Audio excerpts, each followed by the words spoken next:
Cette parole est certaine. Si quelqu'un aspire à la charge d'évêque, il désire une œuvre excellente. Il faut donc que l'évêque soit irréprochable, mari d'une seule femme, sobre, modéré, réglé dans sa conduite, hospitalier, propre à l'enseignement. Il faut qu'il ne soit ni adonné au vin, ni violent, mais indulgent, pacifique, désintéressé. Il faut qu'il dirige bien sa propre maison, et qu'il tienne ses enfants dans la soumission et dans une parfaite honnêteté. Car si quelqu'un ne sait pas diriger sa propre maison, comment prendra-t-il soin de l'Église de Dieu? Il ne faut pas qu'il soit un nouveau converti, de peur qu'enflé d'orgueil, et ne tombe sous le jugement du diable. Il faut aussi qu'il reçoive un bon témoignage de ceux du dehors, afin de ne pas tomber dans l'opprobre et dans les pièges du diable. Les diacres aussi doivent être honnêtes, éloignés de la duplicité, des excès du vin, d'un gain sordide, conservant le mystère de la foi dans une conscience pure. Qu'on les éprouve d'abord et qu'ils exercent ensuite leur ministère, s'ils sont sans reproche.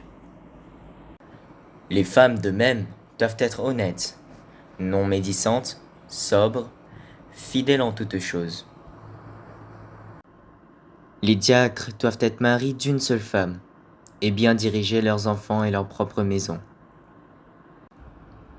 Car ceux qui remplissent convenablement leur ministère s'acquièrent un rang honorable et une grande assurance dans la foi en Jésus-Christ.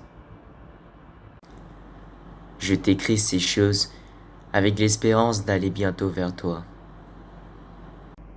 Mais si je tarde, tu sauras comment il faut se conduire dans la maison de Dieu, qui est l'Église du Dieu vivant, la colonne et l'appui de la vérité. Et sans contredit, le mystère de la piété est grand. Dieu a été manifesté en chair, justifié par l'Esprit, vu des anges, prêché aux nations, cru dans le monde, élevé dans la gloire. Cette parole est certaine. Si quelqu'un aspire à la charge d'évêque, il désire une œuvre excellente. Il faut donc que l'évêque soit irréprochable, mari d'une seule femme, sobre, modéré, réglé dans sa conduite, hospitalier, propre à l'enseignement. Il faut qu'il ne soit ni adonné au vin, ni violent, mais indulgent, pacifique, désintéressé. Il faut qu'il dirige bien sa propre maison, et qu'il tienne ses enfants dans la soumission et dans une parfaite honnêteté. Car si quelqu'un ne sait pas diriger sa propre maison, comment prendra-t-il soin de l'Église de Dieu? Il ne faut pas qu'il soit un nouveau converti, de peur qu'enflé d'orgueil, et ne tombe sous le jugement du diable. Il faut aussi qu'il reçoive un bon témoignage de ceux du dehors, afin de ne pas tomber dans l'opprobre et dans les pièges du diable. Les diacres aussi doivent être honnêtes, éloignés de la duplicité, des excès du vin, d'un gain sordide, conservant le mystère de la foi dans une conscience pure. Qu'on les éprouve d'abord et qu'ils exercent ensuite leur ministère, s'ils sont sans reproche. Les femmes de même doivent être honnêtes, non médisantes, sobres, fidèles en toutes choses. Les diacres doivent être maris d'une seule femme, et bien diriger leurs enfants et leur propre maison. Car ceux qui remplissent convenablement leur ministère s'acquièrent un rang honorable et une grande assurance dans la foi en Jésus-Christ.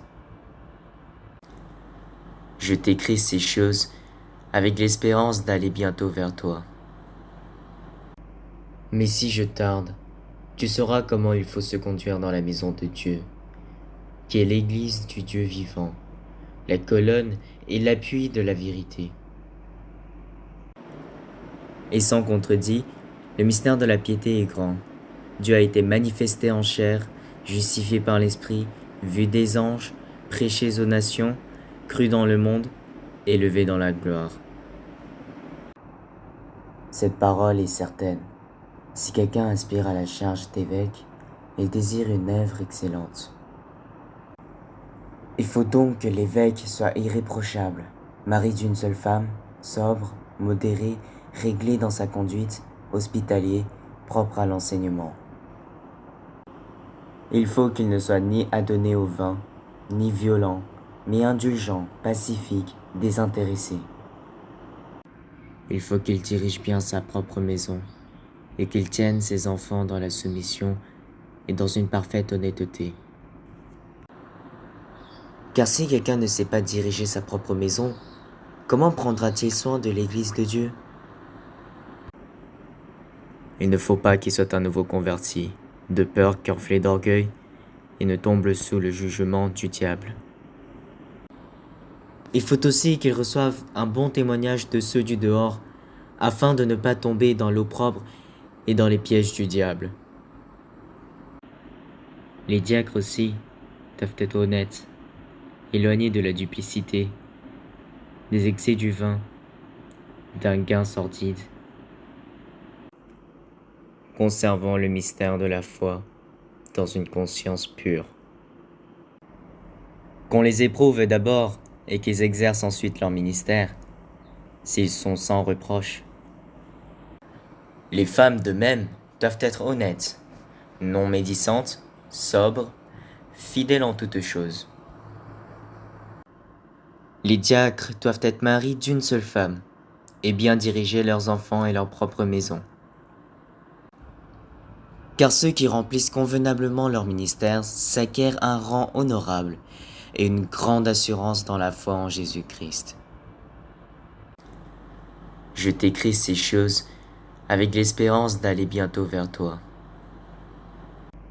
Mais si je tarde, tu sauras comment il faut se conduire dans la maison de Dieu, qui est l'Église du Dieu vivant, la colonne et l'appui de la vérité. Et sans contredit, le mystère de la piété est grand. Dieu a été manifesté en chair, justifié par l'Esprit, vu des anges, prêché aux nations, cru dans le monde, élevé dans la gloire.